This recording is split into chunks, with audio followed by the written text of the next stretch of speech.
Nek wis jatahmu ngono kuwi ya wis tugasmu penting kok lakoni. Lakoni ngono tok lho. Lakoni wis ora usah ngangen-ngangen barang-barang. Sugih melarat wis ora usah diangen-angen. Nek kok uang-angen wis takono Mas Irfai iki, Mas Fauzi. Kowe nyambut gawe karo mau mikir duwe malah ora dadi. Konsumenmu iso ilang kabeh. Karena bencetuk konsumen, ekspektasimu kudu bati, padahal wong nyambut gawe kuwi ora mesti bati. Lho tenanan kuwi, senajan aku kudu pengusaha tapi ngono kuwi. Jelas, to? Apa wong dodolan iki mesti bati?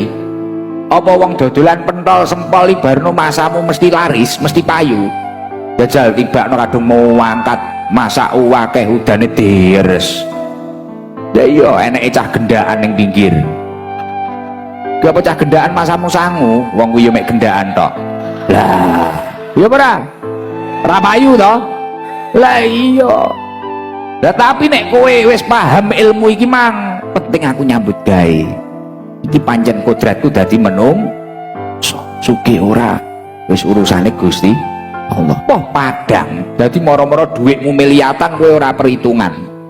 Gitu. Nggih.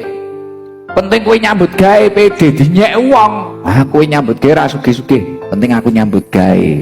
Daripada kowe mek omong tok. Akhirnya malah ora manfaat uripe. Lah ngono kuwi.